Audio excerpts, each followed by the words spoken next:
मैं वो शख्स था जो खुद से भी वाकिफ न था,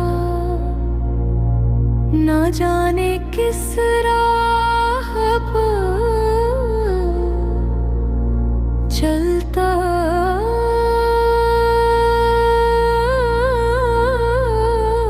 गया, ना मंजिल का पता था, ना सफर की समझ।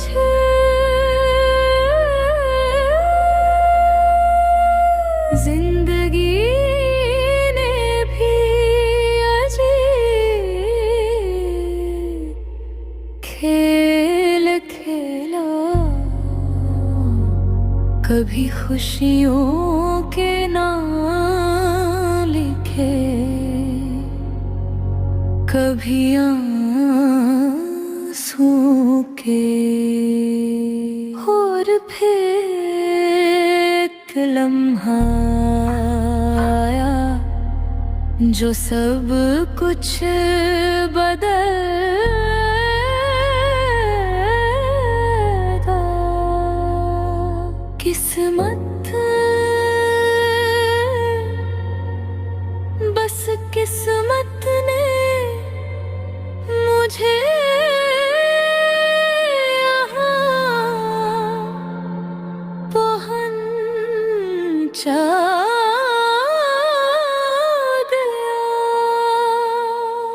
किस्मत ने यहाँ पहुँचाया है, मैं ऐसा नहीं था। मैं तो भूत से भी अनजान था, इतना गमगीन नहीं था। वो रास्ते जिन पर मैं चला, वो मेरे अपने न थे। जिन सपनों को मैं अपना समझा, वो सपने भी मेरे न थे। दिल टूट के भी चुप रहा तो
किस्मत ने लिख दिया है जो मैं उस राह पे चल पड़ा यही किस्मत ने यहाँ पहुँचाया है मैं ऐसा नहीं था मैं तो बस ख्वाब देखने वाला था इतना रोया नहीं था अब जो भी